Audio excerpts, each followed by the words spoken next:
Salut la famille, dans cette vidéo nous voulons présenter les paradoxes de Menteur. Avant de présenter les paradoxes de Menteur, nous voulons dire ce que représentent les paradoxes pour les sciences mathématiques et pour la logique.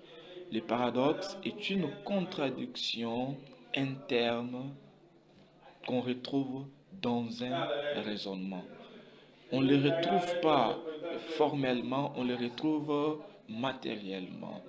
Et puisque la logique, les mathématiques s'en tiennent d'abord à la forme du langage, à la forme du raisonnement, les contradictions internes au raisonnement posent beaucoup de problèmes. On peut valider un raisonnement par sa cohérence externe alors que intérieurement cela comporte un paradoxe, comporte une contradiction. Et donc les paradoxes doivent être levés dès que les mathématiques, dès que la logique les remarque, puisque les paradoxes ne peuvent pas favoriser euh, inadéquation formelle et inadéquation matérielle. On ne peut pas arriver à un raisonnement adéquatement et formellement et matériellement vrai si on considère les paradoxes.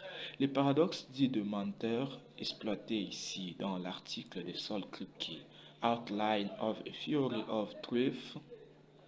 Dans cet article, l'auteur voudrait montrer que beaucoup de nos assertions ordinaires au sujet de la vérité et de la fausseté sont responsables si les faits empiriques sont extrêmement défavorables à montrer les caractères paradoxaux de nos énoncés.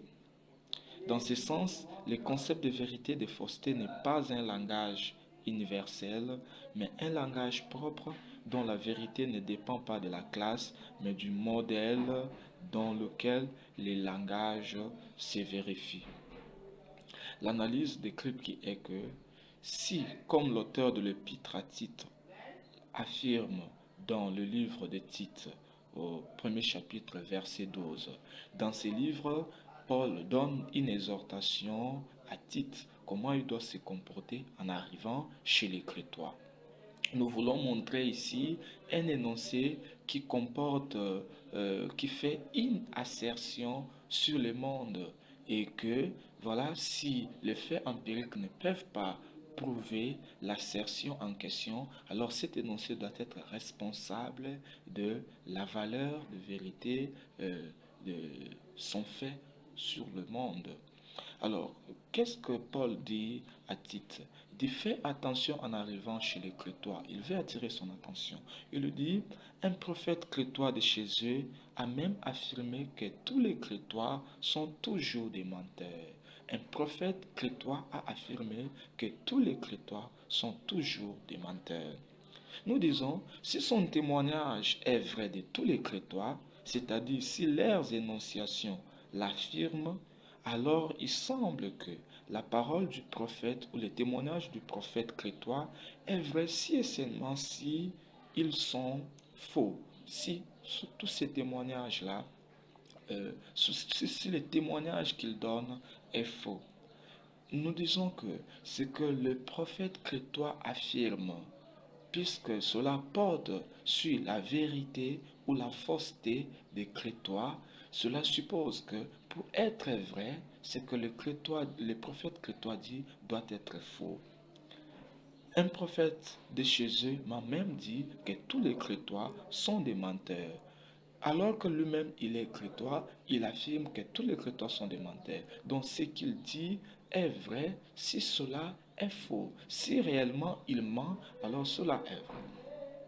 On peut étendre l'analyse que par exemple un Congolais dise sorti du pays que faites attention en allant au Congo puisque tous les Congolais sont des menteurs. Son propos dans ce contexte, si il est vrai, alors cela est faux. Alors il ment. Pour que son propos soit vrai, il doit mentir, il doit être faux. Nous pouvons étendre l'analyse.